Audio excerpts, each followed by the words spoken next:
लेकिन मैं देख रहा था कि वाकई काम एक तो इतना स्लो हो रहा है और कुछ दिन से काम होता नज़र भी नहीं आता। 5-7 दिन के अंदर अंदर इसकी ड्राइंग्स उनको फाइनल होके मिल जाएंगी और दिन रात इसका काम शुरू कराएंगे। उनकी एक डिमांड थी कि जब काम पूरी स्केल पे करना है और जल्दी करना है तो थोड़े दिन के लिए फ्लाईओवर बंद करना पड़ेगा। जनता की चिंता भी बिल्कुल जायज़ है, लेट हो रहा है, तो मैं इसकी मीटिंग लेने के बाद मैं समझता हूँ कि इस काम को तेजी में ड्राइंग एक हफ्ते के अंदर अंदर मैं उम्मीद करता हूँ आ जाएगी। और कंट्रैक्टर के पास 9 महीने का टाइम है, जिसमें 3 महीने बीत चुके हैं। पानीपत का असंध रोड फ्लाईओवर के दोनों तरफ बनी रेलिंग की हालत इतनी खस्ता थी कि कभी भी कोई भी हादसा हो सकता था। वर्सोव पानीपत ने खबर चलाकर मुद्दा उठाया तो इसका टेंडर जारी हुआ।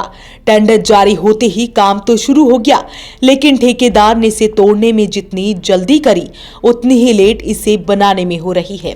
हालांकि वर्सोव पानीपत ने दोबारा से इस मुद्दे को उठाया, लेकिन अब हालात ये हो गए हैं कि रेलिंग को जगह जगह तोड़ दिया गया है कि कभी भी कोई भी हादसा हो ही सकता है।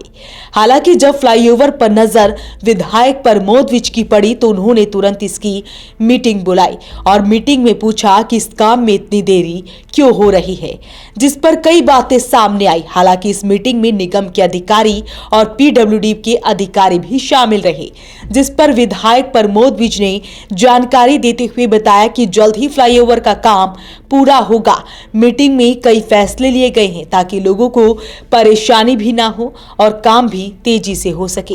यहाँ से आना जाना हमारा भी, हम भी देख रहे हैं कि बहुत दिन से टेंडर की प्रक्रिया होने के बाद, वर्क कर रहा होने के बाद काम शुरू हुआ, लेकिन मैं देख रहा था कि वाकई काम एक तो इतना स्लो हो रहा है और कुछ दिन से काम होता नज़र भी नहीं आ रहा था। तो इसी बात की चिंता करते हुए आज मैंने पूरे डिपार्टमेंट की मीटिंग कॉल की थी, जिसमें पीडब्ल्यूडी से हमारे एक्शन साहब आए हुए थे। इसमें हमारे धनंजय जी हैं जो पीडब्ल्यूडी के फ्लाईओवर को जिन्होंने कंसल्टेंट है, जो हर डिपार्टमेंट में एक कंसल्टेंट होते हैं, वो भी आज दिल्ली से हमारे पास आए हुए थे और हमारे नगर निगम के अधिकारी भी थे। तो पूरा डिस्कशन हुआ कि काम बंद क्यों है। तो शायद वहाँ पे ड्राइंग्स में जो है, जो कन्फर्मेशन है उसमें कुछ चेंजेस हुए हैं, जिसकी अभी तक अप्रूवल्स नहीं आई हैं। पीडब्ल्यूडी डिपार्टमेंट का और ठेकेदार का जो तालमेल है, पूरी कोशिश करें, लेकिन उसको डिटेल ठेकेदार को प्रॉपरली नहीं मिल पा रही है जो उसकी रिक्वायरमेंट है। तो इसके लिए आज हमने धनंजय जी से भी बात की है और पीडब्ल्यूडी एक्शन से भी बात की है और कमिश्नर साहब कल ऑफिस में होंगे, उनसे भी बैठ के कुछ चर्चा करनी पड़ेगी एक बार इसकी। और मैं समझता हूँ कि 5-7 दिन के अंदर अंदर इसकी ड्राइंग्स उनको फाइनल होके मिल जाएंगी और दिन रात इसका काम शुरू कराएंगे। उनकी एक डिमांड थी कि जब काम पूरी स्केल पे करना है और जल्दी करना है तो थोड़े दिन के लिए फ्लाईओवर बंद करना पड़ेगा। तो ऐसा हमें पॉसिबल लगता नहीं है, क्योंकि ट्रैफिक बहुत है इस रोड पे, कनेक्टिविटी है मिल जाए, लेकिन फिर भी अगर नीचे का अंडरपास जो कि तैयार हो चुका है, और मैंने कंट्रैक्टर से, राजकुमार जी कंट्रैक्टर हिसार से, जो रेलवे के अंडरपास बन रहे हैं, मैंने उनसे भी बातचीत की है कि कितनी जल्दी वो इसको चालू कर सकते हैं, ताकि उनके चालू होने से जो साइकिल है, रिक्शा है, स्कूटर है, 3 व्हीलर है, सब नीचे से निकल जाएंगे। उस समय काम ऊपर से तेज़ी से किया जा सकता है। तो इस पर पूरा ध्यान है। जनता की चिंता भी बिल्कुल जायज़ है, लेट हो रहा है, तो मैं इसकी मीटिंग लेने के बाद मैं समझता हूँ कि इस काम को तेज़ी पकड़ेंगे। फ्लाईओवर फिर बंद किया जाएगा सर? नहीं, अभी ऐसी नहीं है स्थिति।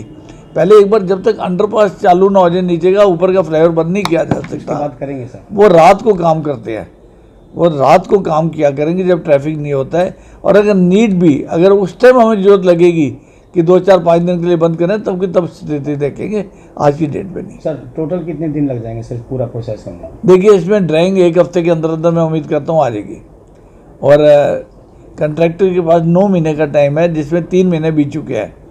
अभी उसके 6 महीने का टाइम है, लेकिन मैं समझता हूँ टाइम से पहले पूरा करना हमारा उद्देश्य है, ताकि लोगों को कम से कम दिक्कत आए। फ्लाईओवर की रेलिंग वाला कब तक हो जाएगा सर? नहीं, पूरा एक ही काम है वो जी। उस कंट्रैक्टर उसका अलग है, रेलवे के अंडरपास का कंट्रैक्टर अलग है, फ्लाईओवर को रिपेयर करने का रेलिंग का कंट्रैक्टर अलग है। इस समय हम जो काम कर रहे थे बैठ के, वो रेलवे का कंट्रैक्टर नहीं था, ये फ्लाईओवर का कंट्रैक्टर था। और मैं उम्मीद करता हूँ कि ये 5 से 6 महीने तो लगेंगे इस काम को। वहीं शहर को 5 अंडरपास दिए जाने की बात प्रमोद विज ने कही थी, जिसमें से सभी 4 अंडरपास लगभग बनकर तैयार है, वहीं एक अंडरपास का काम भी जल्द शुरू होने वाला है। अंडरपास के सवाल पर विधायक प्रमोद विज ने क्या कुछ कहा वो भी सुनिए। हर चीज़ में कुछ समय जरूर लगता है, टेक्निकल काम है, परमिशंस बहुत होती हैं इसके अंदर। आपका इनकम टैक्स ऑफिस का फ्लाईओवर अंडरपास तैयार है, लेकिन वहाँ दो इशू आए हुए, एक तो इलेक्ट्रिक पोल्स कुछ आगे आ गया है और कुछ सीवर सिस्टम वहाँ पे आगे आ गया है। उसकी मैंने मीटिंग HSVP की और निगम कमिश्नर की करवा चुका हूँ, उस पर ध्यान है पूरा, जल्दी से जल्दी उसको चालू करेंगे। इसलिए बिजनेस कॉलोनी का तैयार है, पर आगे उसकी कनेक्टिविटी भी चाहिए हमें को ड्रेन नंबर 1 की तरफ। तो आप देखेंगे वहाँ रोड़ा वगैरह सब डाल दिया है, थोड़ा बहुत ट्रैफिक चल भी रहा है, बहुत जल्दी उस पर ध्यान दे रहे हैं। असंध रोड का तैयार करने जा रहे हैं और 20 तारीख के लगभग गोहाना रोड का जो अंडरपास है उसका निर्माण शुरू हो जाएगा। एक आजाद नगर का भी है सर। आजाद नगर का काम चल रहा है, वो रूटीन में काम चल रहा है, बड़ा काम है वो। पांचों फ्लाईओवर का सर कब तक उम्मीद है? मैं उम्मीद करता हूँ कि 6 महीने में काम कंप्लीट हो जाएगा। हालांकि असंध रोड ही नहीं बल्कि गोहाना रोड फ्लाईओवर के भी यही हालात हैं, लेकिन फ्लाईओवर का काम भी जल्द पूरा होगा, अंडरपास भी जल्द जनता को समर्पित किया जाएगा, ऐसा विधायक प्रमोद विज का कहना है। तो फिलहाल देखना होगा कि कब तक सारे काम पूरे होते हैं। आप इस वीडियो को लेकर क्या कुछ सोचते हैं, हमें कमेंट बॉक्स में जरूर लिखें। साथ ही वीडियो को ज्यादा से ज्यादा शेयर जरूर करें। वॉइस ऑफ पानीपत के लिए कुलवंत सिंह।